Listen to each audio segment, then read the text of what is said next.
বুধবার বিদ্যার দেবী সরস্বতী পুজো উপলক্ষে ত্রিপুরার ৮টি জেলার বিভিন্ন জায়গায় দেবী সরস্বতী পুজোর আরাধনা করা হচ্ছে।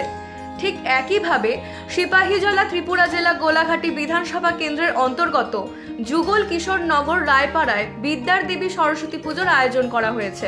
জানা গেছে রায়পাড়ায় দীর্ঘ 10 বছর ধরে বিদ্যার দেবী সরস্বতী পুজো হয়ে আসছে, আর এই বছরেও তার ব্যতিক্রম হয়নি।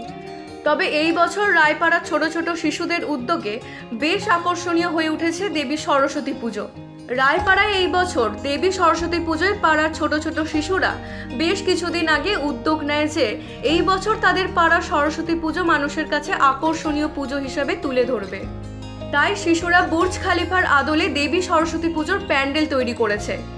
এই পুজোর উদ্যোক্তা পাড়ার ছোট ছোট শিশুরা স্বল্প বাজেট নিয়ে বেশ আকর্ষণীয় করে তুলেছে এই বছরের সরস্বতী পুজো। জানা গেছে গোটা গোলাঘাটি বিধানসভা কেন্দ্রের এলাকার সবগুলি পুজো প্যান্ডেল থেকে রায়পাড়ার এই বুর্জ খালিফার আদলে পূজা প্যান্ডেলটি সবচেয়ে আকর্ষিত হয়েছে মানুষের কাছে।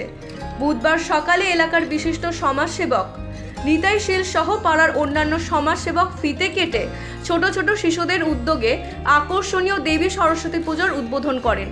পাড়ার ছোট ছোট শিশুরা বেশ কয়েকদিন ধরে দিনরাত পরিশ্রম করে অত্যন্ত উৎসাহের সহিত বুর্জ খালিফার আদলে দেবী সরস্বতী পুজোর প্যান্ডেল নির্মাণ করেছে। এতে এলাকার সমাজসেবক থেকে শুরু করে সকল অংশের মানুষ অত্যন্ত খুশি এবং পুজোয় উপস্থিত অতিথিরা দেবী সরস্বতীর কাছে প্রার্থনা করেছেন পাড়ার ছোট ছোট শিশুদের লেখাপড়া সহ তাদের জ্ঞান ও বুদ্ধিতে যেন আশীর্বাদ প্রদান করে। ত্রিপুরা থেকে বিক্রম কর্মকারের রিপোর্ট, ইউ বাংলা টিভি।